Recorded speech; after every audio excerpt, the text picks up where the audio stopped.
ഒരുപാട് സത്യങ്ങൾ എനിക്കും പറയാനുണ്ട്. കാരണം meet Hanan Shah, Abdul Hakeem and Shareef Muhammad. Social മീഡിയയും മലയാള സിനിമയും ഞെട്ടിച്ചുകൊണ്ട് വീണ്ടും ഒരു ബമ്പൻ വെളിപ്പെടുത്തൽ. This video is not a defamation.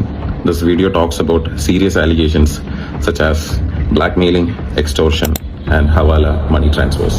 നീ എന്താ ഞെട്ടാത്തെ? ഞാൻ ഒരു പ്രാവശ്യം ഞെട്ടിയതാ, എപ്പോഴെപ്പോഴും ഞെട്ടാ എനിക്ക് വട്ടൊന്നുമില്ല. സംഭവം നടക്കുന്നത് കാട്ടാളൻ സിനിമയുടെ ഷൂട്ടിംഗ് സമയത്താണ്. ഈ സിനിമയിലാണ് ഹനാൻ ഷാ അഭിനയിച്ചത്. അവിടെ വെച്ചാണ് ആന്റണി വർഗീസ് എന്ന പെപ്പയുടെ ഭാഗത്തു നിന്ന് ഒരു പെൺകുട്ടിക്ക് മോശം അനുഭവം ഉണ്ടായി എന്ന് പറയപ്പെടുന്നത്. ആ സംഭവത്തിൽ പെൺകുട്ടി പിന്നെ പോകുന്നത് ഇൻസ്റ്റഗ്രാമിലെ പ്രമുഖ ഇൻഫ്ലുവൻസറായ എന്റെ കേസ് ചെയ്യുന്ന ഹക്കീമിന്റെ അടുത്തേക്ക്. മൂപ്പര് പിന്നെ പല കേസുകളും കുത്തിപ്പൊക്കാൻ മിടുക്കനാണല്ലോ. പറയാൻ വിട്ടുപോയ ഒരുപാട് പേരുകളുണ്ട്, കൊടുക്കാൻ വിട്ടുപോയ ഒരുപാട് ചിത്രങ്ങളുണ്ടെന്നറിയാം. എന്നാൽ ഞാൻ വീണ്ടും ഉറപ്പിച്ചു പറയുന്നു, ഇത് ചെറിയൊരു തട്ടിപ്പല്ല.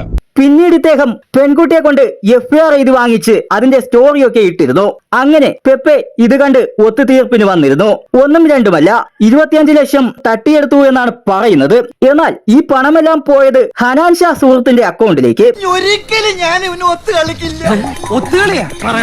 പിന്നീട് അവിടുന്ന് ഹവാല ഇടപാട് വഴി ദുബായിലേക്ക്.